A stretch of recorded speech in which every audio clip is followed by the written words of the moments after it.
트럼프 대통령은 전쟁을 중단시키고 전쟁에 참여하지 않는 걸로 평가를 받겠다고 말을 했습니다. 이 전쟁은 무조건 중지시켜야 되는 거예요. 왜냐? 미국의 세금이 너무 많이 들어가고 있다는 겁니다. 그런 입장에서 보면요, 젤렌스키가 굉장히 부담될 수밖에 없습니다. 워싱턴 포스트 팩트체크 팀에 따르면요, 트럼프 대통령은 재임 기간 중에 거짓말이나 사실을 오도하는 주장을 3573회를 해가지고요, 하루 평균 21건의 거짓말을 했다고 합니다. 이건 트럼프 대통령이 특유의 과장법이 들어가는 거거든요.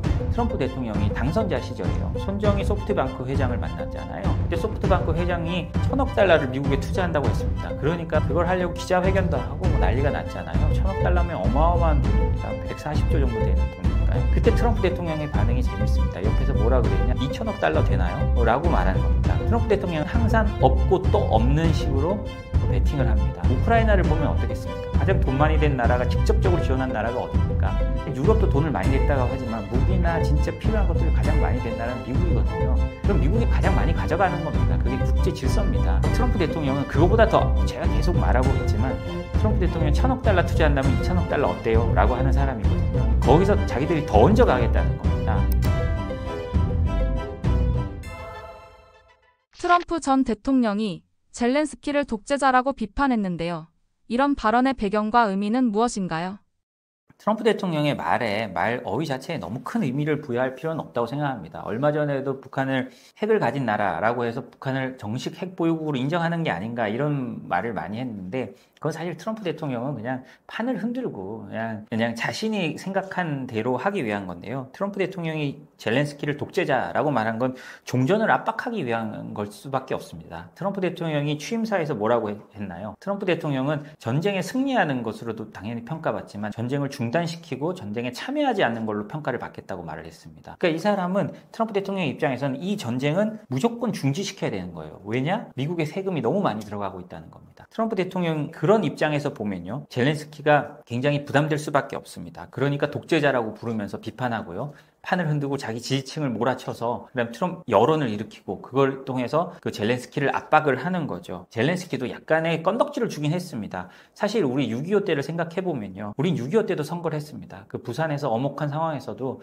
우리나라는 선거를 했고요. 그런데 젤렌스키는 선거를 하지 않았거든요. 뭐 계엄을 이유로, 뭐 법률상 계엄 때문에 안 해도 되고, 저기 유럽에서도 2차 대전 중에는 선거를 안 한 경우가 많았다고 하더라고요. 어찌됐든 미국이 보기에는 그건 좀 이상한 겁니다. 그리고 최근에 젤렌스키가 자신의 정적이라고 할 수 있는 포로셴코 전 대통령이 있습니다. 우크라이나 대통령인데요. 이 대통령을 제재하고 감옥에 보내려고 하고 있습니다. 그리고 그 사람이 되게 재벌인데, 물론 이 양반이 과거 부패 의혹도 있고 문제가 많았어요. 그렇지만 전쟁이 나고는 자기의 사비를 털어서 민병대를 구성하고 러시아와 싸우는데 자기가 무기를 사서 된 사람이거든요. 사실 전쟁 중에는 국민 통합을 위해서 노력해야 되는 게 맞습니다. 그런데 이 자신의 정적에 대해서 젤렌스키가 제재를 했거든요. 이런 거는 사실 조금 제 생각에는 아무리 전시라고 해도 좀 잘못된 것 같습니다. 정치적 보복이라고 충분히 느껴질 수 있는 건데요. 이런 것 때문에 젤렌스키가 건덕지를 준 것은 또 있습니다. 그리고 무엇보다 젤렌스키에 대한 개인적 감정도 있을 거라고 생각합니다. 트럼프 대통령의 일기 당시를 보면요, 트럼프 대통령이 탄핵 위기에 몰렸는데 젤렌스키와의 통화 때문이었습니다. 왜 통화가 됐냐? 트럼프 대통령이 그때 젤렌스키와 통화를 하면서요, 그때 바이든 부통령이죠. 당시에는 그 전임이니까요. 바이든 아들 헌터 바이든이 우크라이나에서 사업을 하면서 돈을 받고 이런 게 있었는데, 여기에 대한 비리를 조사해달라고 그 젤렌스키에게 부탁을 합니다. 그러면서 네가 이걸 조사해주면 우리가 국방 원조를 해줄게 라고 말을 합니다. 트럼프 대통령에 대해서는 딜이었지만 당연히 우리가 봐도 이거는 국가 원조 사업을 가지고 다른 사람을 정치적으로 압박하고 한 부정행위로 보이잖아요. 그렇기 때문에 이것 때문에 트럼프 대통령이 그 탄핵 위기에 몰립니다. 이런 상황에서 또 그때 젤렌스키는 또 애매한 행동을 하고요. 그렇기 때문에 트럼프 대통령이 젤렌스키에 대한 개인적 감정이 또 좋을 수가 없습니다.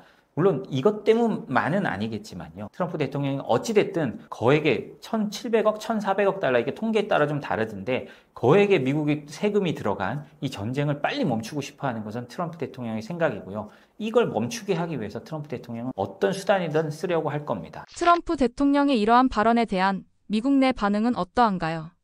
당연히 반응이 특히 야당 쪽에서는 좋지 않습니다. 척 슈머 민주당 상원 원내대표가 있는데요. 미국 대통령이 친구로부터 돌아서서 푸틴 같은 폭력배를 편드는 것을 보는 것은 바라보기 역겹다라고 말했고요. 유럽에서의 모습은 더 격앙돼 있습니다. 트럼프 대통령이 미쳤다, 우리 편이 아니다, 푸틴 편이다, 이런 말도 하고요. 점잖은 그 영국의 정치권 이런 데도 키어 스타머 영국 총리는요, 젤렌스키 대통령에 대해서 우크라이나에서 민주적으로 선출된 지도자라면서 트럼프 대통령에게 정면 반박했고요. 올라프 숄츠 독일 총리는요.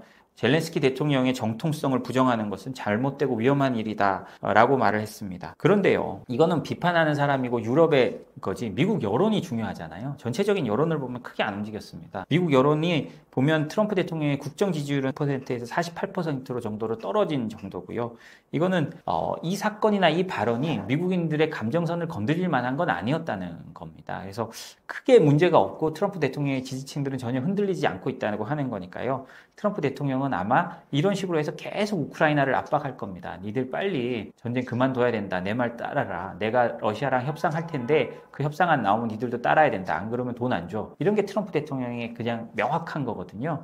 그리고 왜 미국 여론이 잘 안 움직이느냐, 그리고 트럼프 대통령이 이렇게 나가느냐를 생각해 보면 트럼프 대통령의 지지층을 보면 알 수 있습니다. 트럼프 대통령이 1기 때도 마찬가지고 2기 때도 마찬가지인데요. 그 스윙 스테이트라고 하죠. 스윙 스테이트에서 트럼프 대통령이 이길 수 있는 가장 큰 원동력은 스윙 스테이트의 카운티별로 따져보면 이라크하고 아프가니스탄 전쟁, 뭐 테러와의 전쟁이죠. 이런 게 쭉 이어지면서 전사자가 많은 곳일수록 트럼프 대통령에 대한 지지율이 높습니다. 미국인들은 더 이상 전쟁하고 싶어 하지 않습니다. 너무 오랫동안 전쟁을 했습니다. 2차 대전 이후에요. 6.25, 베트남전, 그다음에 이라크전 계속 전쟁이 수십 년간 끊이지 않고 있었습니다. 우리는 잘 모르는데요. 미군 사망자를 집계하는 웹사이트 이런 데 가면 매일 전사자가 올라옵니다. 근데 미국 사람들은 이제 더 이상 우리가 왜 남의 나라를 위해 죽어야 하느냐에 대한 근본적인 의문을 갖고 있는 겁니다. 이건 사실 조금 이해해 줄 필요가 있습니다. 그래서 그 트럼프 대통령이 명분은 어찌됐든 전쟁을 멈추려고 노력한다는 데 대해서 미국, 특히 백인 중산층, 백인 고졸, 갈 곳 없어서 저임금자리 서비스업을 하려다가 군대를 갔던 사람들, 이런 사람들이 한 표를 주고 있는 겁니다. 이제 그만하자. 라는데 미국인들이 공감하는 게 크기 때문인 거거든요. 물론 트럼프 대통령이 젤렌스키를 독재자라고 부르고 우크라이나 전쟁을 자기 마음대로 끝내려 한다는 건 비난받을 만한 측면이 분명히 있습니다. 그게 없다는 게 아니고요. 그렇지만 미국 국내의 사정을 봤을 때, 그리고 국내 그 트럼프 대통령의 지지층을 봤을 때 그건 어쩔 수 없는 면이 있고 그 사람들에게 공감을 받는 게 있다는 겁니다. 우리가 여기서 옳다 그르다 말을 하면 끝이 없습니다. 그거는 정치인들이나 학자들이 하는 말이고요. 기업이나 일반인들은 그럼 이렇게 변해갔을 때 우리가 어떻게 적응해야 되느냐를 따지는 게 맞을 것 같습니다. 젤렌스키 대통령의 지지율에 대한 트럼프 대통령의 주장과 실제 지지율은 어떻게 다른가요?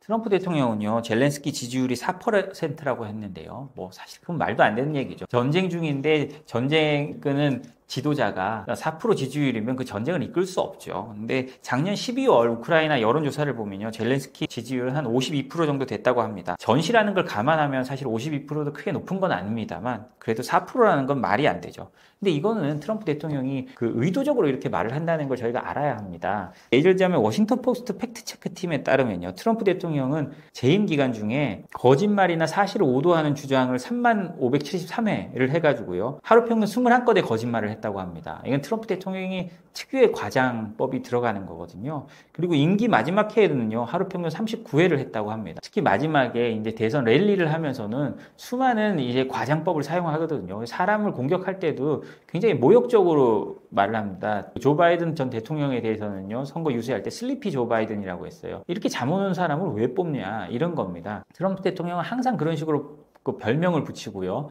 그 사람에 대해서 약간 모욕적으로도 대합니다. 그렇기 때문에 이건 트럼프 대통령의 특유의 화법이라고 생각해야지, 그 4%라는 데 맞춰가지고 이거 틀렸어 라고 하면 트럼프 대통령을 좀 잘못 읽고 있다고 생각을 합니다. 그렇기 때문에 물론 트럼프 대통령을 항상 다루다 보면 가지는 딜레마인데요. 저걸 과연 그러면 어디까지 용인해 줘야 될 것인가 라는 겁니다. 물론 사실 일반적인 상황에서는 그런 지도자가 있는 나라가 잘 없죠. 그리고 저도 사실 개인적으로 그렇게 말하는 게 진짜 옳다고 생각하지는 않습니다. 그렇지만 미국 국민들이 그 사람을 한 번도 아니라 2번이나 뽑았어요. 그거는 트럼프 대통령이 가지고 있는 생각, 그 세계관에 사람들이 좀 동의를 한다는 거거든요. 그럼 미국의 변화를 알아차려야 하고요, 우리가 그 변화에 맞춰가야 합니다. 미국과 우크라이나의 광물 협정이 우크라이나와 러시아 간의 분쟁 및 국제사회의 대응에 어떤 영향을 미치고 있나요?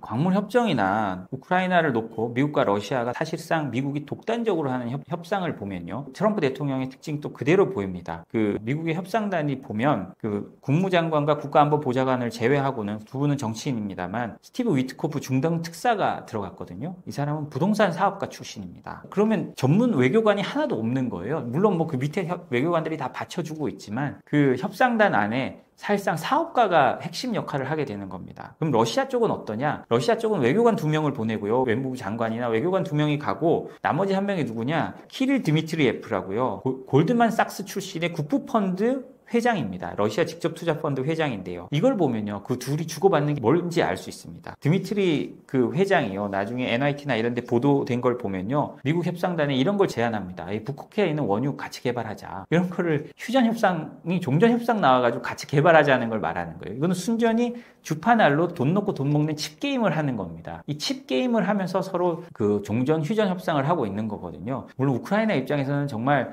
광물 협정도 했고 막 속이 터질 겁니다. 그 푸틴은 여기서 한 발 더 나갑니다. 최근에 푸틴이 그 러시아 매체와 인터뷰한 걸 보면 우리가 미국이랑 같이 우크라이나 자기들이 점령한 지역에 있는 히토리를 개발하겠다라고 합니다. 우크라이나는 자기 히토리 미국에 줬는데 푸틴은 그래 그러면 미국 들어와서 우리 여기 히토리 우리랑 같이 개발하자고 하는 겁니다. 정말 우크라이나 입장에서는 미치고 팔짝 뛸 일이지만 정말 냉정한 국제사회를 보여주는 거거든요. 그리고요, 저는 제가 생각하는 게 있는데 만약에 트럼프가 그렇게 히토리나 이런 거를 말하지 않았다고 해도 미국 기업들이 많은 히토리 광물이나 우크라이나 광물 자원을 저는 가져갔을 거라고 생각을 합니다. 우리가 예를 들자면 이라크전 제 예를 한번 들어보겠습니다. 이라크전이 한창일 때 제가 이라크 아르빌에 출장을 간 적이 있습니다. 그때 이라크 아르빌에 갈 때 자이툰 부대가 있었거든요. 제가 그때 취재를 가면서 한국 그 방문단에는 앞뒤로 총을 든 그 경호단이 붙고요. 그 장갑차 같은 것을 호송하면서 갔어요. 저희가 비행기를 타고 가서 아르빌 공항에 내려서 그렇게 갈 때 그렇게 갔는데요. 제가 아르빌 공항에 내려서 딱 내렸는데 그때 저희랑 같은 비행기를 탔던 영국인 사업가들이 있습니다. 그 사람들은요 그런 거 없습니다. 그냥 가방 하나 들고 슈트케이스 들고 와서 택시 타고 가더라고요. 이 차이가 뭐냐? 영국이나 미국의 사업가들은 이미 그런 전장이나 어딘가에 가서 자원을 개발하고 이런 거에 대한 도 같은 사람입니다. 어떻게 생각하면 제국의 DNA가 있는 거죠. 한국은 그때 뭐 김선일 씨 사건이라고 또 참수 사건이 일어났어요. 그러니까 모든 비즈니스를 끊고 뭐 거기에 대해서 진짜 안전이 최고다 이런 식으로 움츠르고 있을 때 그 사람들은 수십 명의 참수 사건이 났지만 그런 식으로 시장 개척을 하고 있었던 겁니다. 그러니까 우리랑 약간 DNA가 다른 거죠. 그래서 결과적으로 어떻게 됐느냐? 쿠르드 지역, 그 아르빌 지역 그 쿠르드 지역 석유나 어떤 개발권을 한국이 우리는 자이툰 부대를 보냈으니까 많이 딸 수 있을 거라고 굉장히 기대를 했는데요. 사실 우리 국내 정치적 문제도 있었지만 우리나라 거의 못 땄습니다. 그 다 어디로 갔느냐? 미국, 캐나다, 영국 이런 나라들로 다 광물 자원 개발권이 갔거든요. 그때도 느꼈지만 그때 그런 걸 하면서 진짜 우리는 사실 가장 안전한 지역에 상징적으로 군대를 보낸 거고요. 다른 나라 사람들은 정말 전투를 하면서 어려운 지역에 군대를 보낸 나라들이 사실 그 다 먹는 겁니다. 그럼 우크라이나를 보면 어떻겠습니까? 가장 돈 많이 된 나라가 직접적으로 지원한 나라가 어디입니까? 사실 유럽도 돈을 많이 냈다고 하지만 무기나 진짜 필요한 것들을 가장 많이 낸 나라는 미국이거든요. 그럼 미국이 사실 가장 많이 가져가는 겁니다. 그게 국제 질서입니다. 안 가져가면 이상한 거거든요. 그래서 트럼프 대통령은 그거보다 더 아까도 제가 계속 말하고 있지만 트럼프 대통령이 1,000억 달러 투자한다면 2,000억 달러 어때요? 라고 하는 사람이거든요. 그러니까 거기서 자기들이 더 얹어가겠다는 겁니다. 더 얹어가겠다는 거를 그런 식으로 과격하게 말하는 거지 어찌됐든 미국이 많은 부분을 챙겨갈 수 없다는 거. 그 점이 분명하거든요. 이걸 보면 냉정한 국제 질서가 정말 눈에 보입니다. 우리가 여기서 감정적으로나 이렇게 해서 안 된다는 걸 이것만 봐도 더더욱 알 수가 있습니다. 트럼프 2기 행정부의 대중국 경제 정책이 양안 관계에 미치는 영향은 무엇인가요? 트럼프 행정부는 중국에 대한 압박을 엄청 강화할 겁니다. 그거는 뭐 당연한 거고요. 트럼프 대통령이 1기 때부터 해왔던 거기 때문에 엄청 강화할 텐데 그게 이제 양안 관계라고 생각하면 조금 저는 다르다고 생각합니다. 왜냐하면 중국 입장에서는요. 아마도 트럼프 대통령이 되면 자기들이 양안 관계에서는 조금 더 유리하다고 판단할 수도 있다고 생각합니다. 트럼프 대통령은 그 선거 과정에서도 계속 말하는데요. 대만에 대한 질문이 나오면 반도체 뺏어갔는데 우리가 왜 지켜줘야 되느냐라는 취지로 답을 하고요. 대만 GDP의 뭐 10%까지 방위비를 올려야 된다라고 요구하고 있습니다. 그 트럼프 대통령의 1기 때 핵심 참모였던 존 볼턴 백악관 안보보좌관의 회고록을 보면요. 그 볼턴은요. 트럼프에게 대만이 포기 영순이라고 했습니다. 제가 이분을 인터뷰한 적도 있는데요. 그 트럼프 대통령이 그 대만을 말할 때 자신의 결단의 책상이라고 하죠. 그 큰 책상을 가르치면서 이게 중국이고 자기가 갖고 있는 유성펜을 놓고 이게 대만이다 라고 했다고 합니다. 그건 뭐냐? 대만은 중국을 압박하기 위한 협상의 지렛대일 뿐이라는 거거든요. 그렇기 때문에 트럼프 대통령은 대만을 꼭 지켜준다. 대만이 뭐다. 우리의 대만이 동맹은 아니죠. 그러니까 대만이 우리에게 꼭 필요해서 지켜주기 위해서 필요한 게 아니라 중국을 압박하는 칩으로 쓸 수 있기 때문에 굉장히 필요하다고 생각하는 사람이라는 겁니다. 그래서 최근 국무부에서 대만 독립 반대 문구가 사라졌다라고 해서 대만 독립을 지원하는 거 아니냐라고 하는 보도들이 많이 나왔는데요. 저는 조금 생각이 다릅니다. 물론 뭐 그럴 수도 있는데요. 오히려 이거는 대만을 칩으로 생각한다는 걸 그대로 보여줬다고 생각합니다. 중국을 압박하는 칩, 중국을 압박하는 데 필요한 게 대만 독립이다. 그러면 대만 독립을 지원할 겁니다. 그렇지만 그게 아니다 라고 하면 지원할 리가 없죠. 그냥 무조건 칩으로 생각한다는 겁니다. 대만이란 존엄한 주권을 가진 국가로 해서 어떻게 대해야겠다라는 생각보다는 중국을 압박하는 칩이라고 생각한다는 거고요. 트럼프 대통령은 이런 것도 입장을 하루아침에 바꿉니다. 사실 1기 때도 마찬가지였는데요. 트럼프 대통령이 그 시진핑 중국 국가주석을 1기 때 처음 만나기 전에 왜 우리가 하나의 중국을 지지해야 되느냐라는 취지로 말해서 전 세계를 발칵 뒤집었습니다. 그런데 트럼프 대통령이 시진핑을 만나자마자 그러니까 그 말이 지나고 한 3일 후에 바로 하나의 중국을 지지한다고 말합니다. 언제든 바뀌는 사람이거든요. 그리고 대표적으로 트럼프 대통령이 바뀌는 말 때문에 피해를 본 사람들이 있습니다. 쿠르드족인데요. 쿠르드족은 나라가 없는 걸로는 세계 최대의 민족입니다. 수천만 명이 있잖아요. 그런데 쿠르드족이요. 그 옛날에 시리아에서요. IS랑 싸우면서 10,000명 이상이 전사했습니다. 이거 미국을 대신해서 싸운 건데요. 그래서 미국이 이 쿠르드족을 지켜준다는 약속을 많이 했고 트럼프 대통령도 쿠르드족 전사들한테 감사하다는 걸 트윗에 올리기까지 했어요. 그런데요. 미군이요. 쿠르드족과 함께 있다가 그 주변의 기지를 빼버립니다. 트럼프 대통령은 항상 말하죠. 우리가 해외 분쟁에 개입할 필요 없다라고 하면서 항상 말하면서 그냥 미군을 빼버려요. 그러니까 살판이 난 거죠. 터키는 쿠르드의 앙숙이거든요. 터키는 늘 쿠르드족이 독립할까봐 전전긍긍하고 있습니다. 그런데 이때가 기회다라고 하고 터키가요. 쿠르드족 지역에 들어가서 사륙전을 벌입니다. 이거는 뭐 힘없는 나라가 어떻게 되는지를 그냥 여실히 보여주는 건데요. 트럼프 대통령이 그렇게 쿠르드족 전사들이 뭐 잘했다, 너무나 당신들에게 고맙다라는 트윗을 할 때까지만 해도 쿠르드 사람들은 전혀 그럴 줄 몰랐어요. 이게 정말 냉정한 국제 질서를 다시 한번 보여주는 거라고 할 수 있죠. 근데요, 뭐 이런 트럼프 대통령의 입장이 확 변한 게 있다고 해도 트럼프 대통령이 대만을 포기한다고 단정할 수는 없습니다. 그럴 가능성은 저는 낮다고 봅니다. 왜냐하면 쿠르드족과 대만은 체급이 다르고요. 그 중국을 압박하기 위해서는 일본, 한국, 대만으로 이어지는 이 라인이 굉장히 중요합니다. 대만이 만약에 없다고 하면 중국이 태평양 바다로 바로 그냥 나올 수 있잖아요. 미국 입장에서도 전략적으로도 대만이 굉장히 중요합니다. 그런데 우리가 착각하지 말아야 할 것은 미국이 모든 것을 걸고 대만을 지켜줄 거다 라고 생각하는 거는 착각을 하면 안 됩니다. 왜냐? 아까 말씀드렸는데요. 대만과의 상호방위 조약을 그 카터 대통령 시절에 중국과 수교하면서 벌였거든요. 그때 하나의 정책을 채택하게 됩니다. 좀 우리랑 다른 게요. 그 미군 장성들이 청문회 이런 데서 나오는 걸 보면요. 대만의 자국 수호 의지가 어떠냐는 겁니다. 한국과 그 사람들이 비교를 하는데요. 한국은 자국 수호 의지가 강한 나라라고 말을 합니다. 그런데 대만에 대해서는 그게 좀 떨어지고 그게 가장 문제라고 말을 하거든요. 왜냐?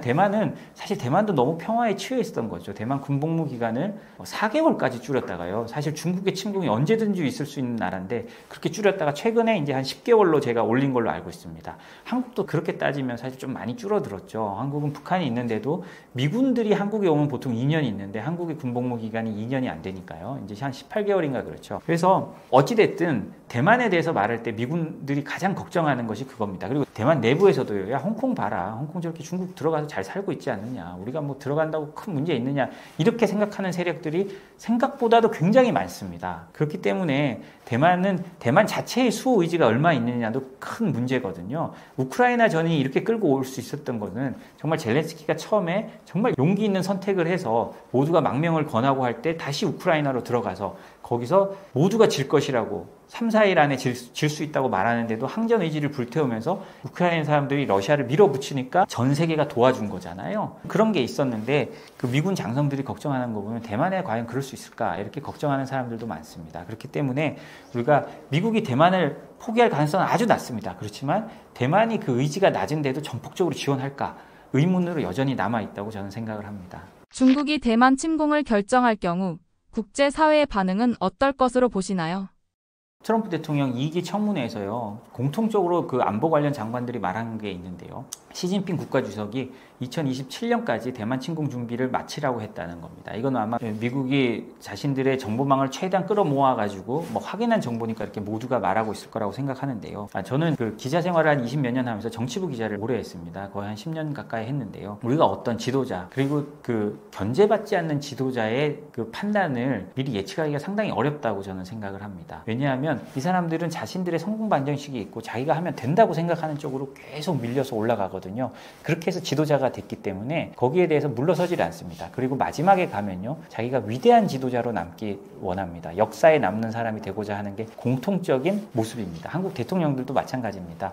5년의 기한이 있으면 첫 3년은 하고 싶은 게 하고, 그리고 뭐 레임덕이 빠진 거나 아니면 선거가 있고 난 다음에 어떻게 한 2년쯤이 되면요, 자신들이 어떻게 역사의 이름을 남길까를 고민을 하게 됩니다. 어떻게 생각하면 당연한 거죠. 시진핑도 마찬가지입니다. 시진핑이 역사의 이름을 남기는 게 뭐가 있을까요? 지금 뭐 거의 모택동만큼의 권력을 누린다고 하는 시진핑이고, 뭐 주변에서 최근에 뭐 저 균열이 나타났다고 하는데 그건 뭐 두고 봐야 알겠고요. 그렇다면 시진핑이 자신의 권력을 더 공고히 하고요, 더 오랫동안 남은 여생까지, 죽기 전까지 권좌에 남을 수 있는 방법이라고 한다면 아마도 대만과의 통일이라고 생각을 합니다. 그렇기 때문에 대만과의 양안 전쟁의 가능성을 배제할 수는 없습니다. 그렇게 중국이 그 수많은 희생을 해서 대만을 가져갈까라고 싶지만, 지도자의 머릿속, 특히 견제받지 않는 지도자의 머릿속은 우리와 생각이 다르다는 걸 아셔야 합니다. 푸틴도 마찬가지였고요. 우리가 뭐 역사 속으로 그렇잖아요. 히틀러도 마찬가지였고, 모두가 그렇습니다. 우리가 생각하기에 김정은도 이렇게 경제적 차이가 나고 핵을 쏘면 지가 죽는 걸 아는데 핵을 쏘겠느냐라고 일반적인 생각하고 정상적인 사람이라면 그렇게 생각할 수 있습니다. 그렇지만 견제받지 않는 지도자, 모두가 너만을 바라보고 있고 박수를 쳐주고 너의 결정이 모두 옳다고 떠받드는 지도자의 생각은 우리 일반의 뇌와 다릅니다. 그런 점은 무조건 우리가 생각을 해야 되고요. 그리고 그런 점에서 보면요, 중국이 대만을 침공할 때 어떻게 될 것인가를 예상해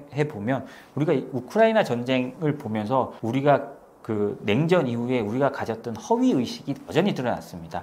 세계는 연결됐고 이제 평화의 시대가 올 거라는 게 여지없이 깨졌죠. 어떻게 됐습니까? 우크라이나를 지원한 나라, 그다음에 러시아를 지원한 나라를 보면 70년 전 그 모습 그대로 나타났습니다. 러시아를 지원한 나라, 중국, 북한이죠. 북한이 갔잖아요. 그리고 러시아의 전쟁 물자의 통계에 따라서 다릅니다만 80%에서 90%가 중국을 통해서 이동하고 있습니다. 우크라이나 어떤가요? 유럽과 미국, 일본 당연히 지원하고요. 한국은 미국을 통해서 우크라이나를 지원했습니다. 그렇기 때문에요, 세상이 우크라이나 전쟁을 통해서 세상이 좀 갈라졌고요. 이번에는 만약에 중국이 대만을 침공한다면요, 완벽하게 갈라진 냉전 시대와 같은 일이 다시 드러납니다. 벌써부터 미국에서 나오는 얘기가 뭐냐면요, 중국과의 관계를 단절해야 된다면서 나오는 얘기가, 우리가 소련에게 우리의 돈을 이렇게 많이 갖다 준 적이 있느냐라는 거거든요.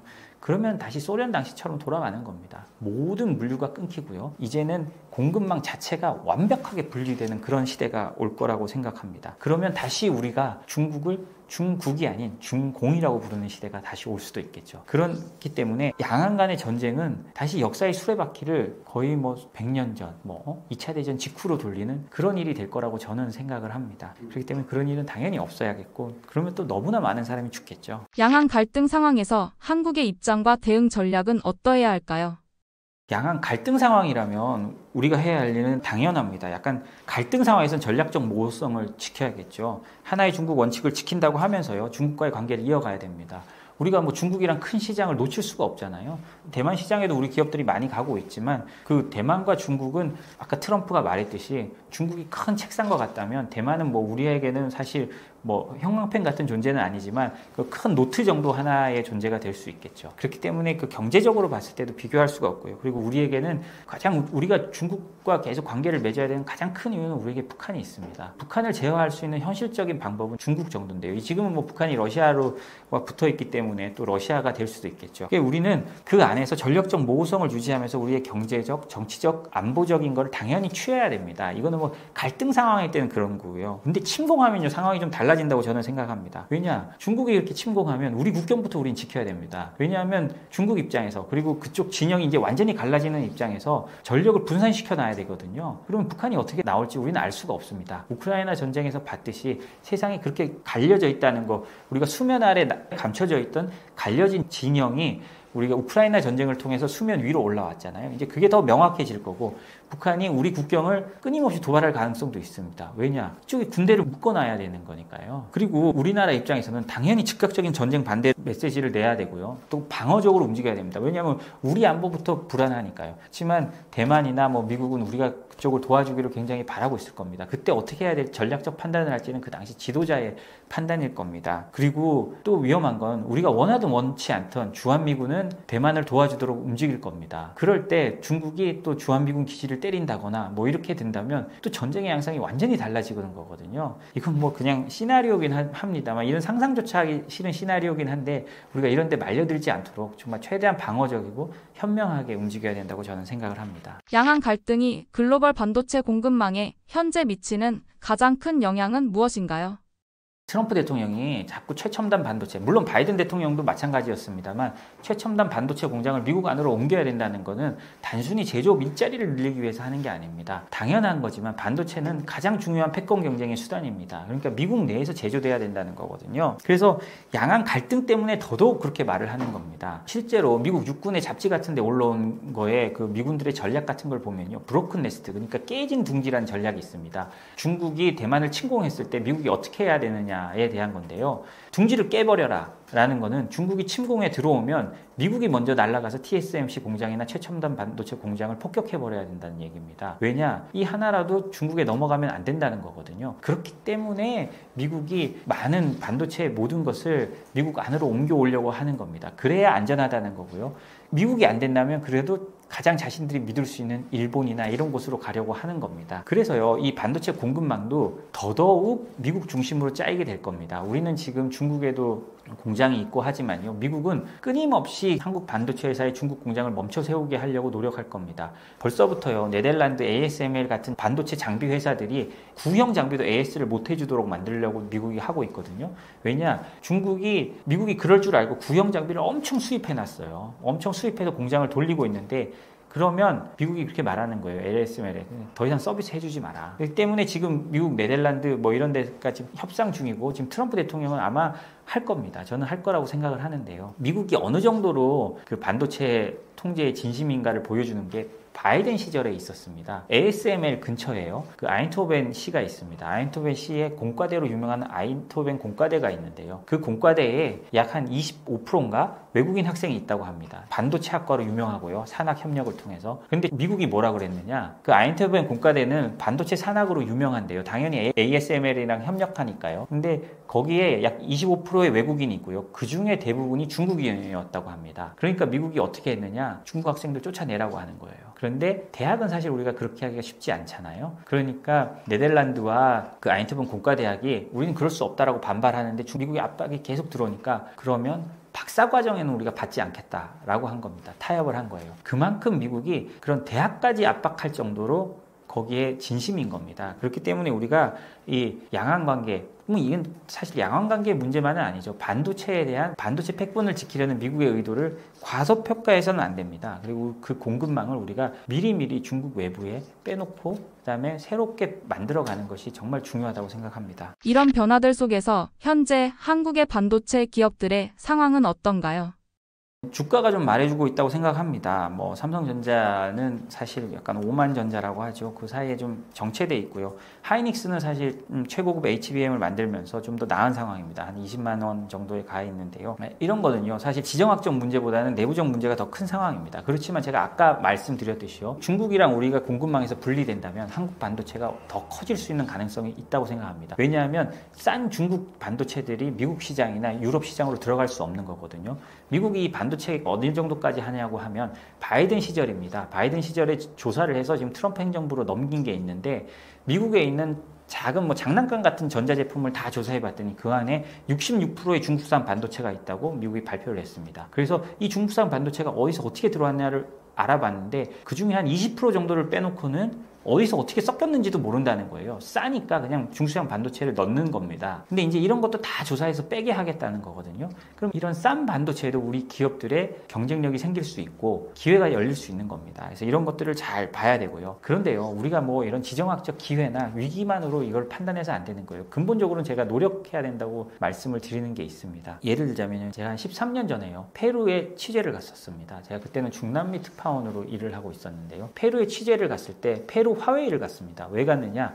그때 중국 기업들이 중남미를 몰려들어서요, 통신 장비 시장이나 전자 장비 시장을 확 장악하고 있을 때였습니다. 그래서 제가 여러 나라의 그 중국 법인장들에게 이메일을 보냈는데 그때 페루 화웨이 법인장이 와도 좋다고 해서 갔어요. 그때 갔더니 한 50평 정도 되는 작은 사무실에 빌딩이 있는데 그 법인장이 있는 사무실이었는데 법인장 사무실은 한 2평 정도 될라나? 정말 조그만 데 라꾸라꾸 침대 같은 데 놓고 먹고 자면서 하더라고요. 그런데 그 법인장이 한 34살 정도 되는 아주 젊은 사람이었습니다. 너무 새벽부터 밤늦게까지 일하기 때문에 냄새도 정말 많이 났어요. 그 사무실에. IT 기업이라고 도저히 느껴지지 않는. 근데 그 법인장이 그때 말을 했습니다. 우리는 여기서 가장 일찍 출근하고 페루 리마에서 가장 늦게 불이 꺼지는 회사다. 삼성이 일주일 걸릴 거 우리는 이틀이면 한다. 어떻게 고객들이 우리를 믿고 안 쓰겠느냐라고 말을 했어요. 근데 제가 그때 그 좁은 공간을 가득 채운 중국 엔지니어들을 보고 이거 정말 우리가 못 이길 수 있겠구나 라고 하면서 제가 수첩에 뭐라고 적었냐면 화웨이가 1등 된다고 적었던 기억이 있습니다. 근데 실제로 진짜 그렇게 돼 왔잖아요. 그렇게 따져보면 우리가 뭐가 있는지를 생각해 봐야 됩니다. 미국은 어마어마한 자본과 세계에서 몰려드는 인재들이 있습니다. 그럼 중국은 뭐가 있느냐? 10억 인구의 천재들이 죽기 살기로 노력하고 있죠. 근데 여기가 우리가 좀 일찍 시작했다고 해서 우리의 기술력이 조금 앞서 있다고 해서 사실 미국이 이렇게 눌러주지 않으면 우리가 중국을 계속 앞서 나간다고 하는 건 오만입니다. 우리가 이런 오만을 진짜 버려야 되거든요. 그렇기 때문에 노력하는 만큼 가져갈 수 있고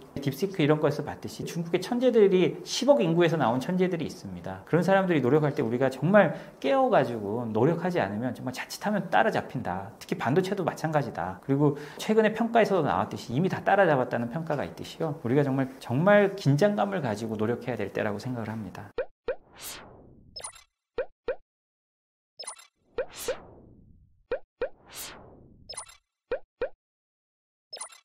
you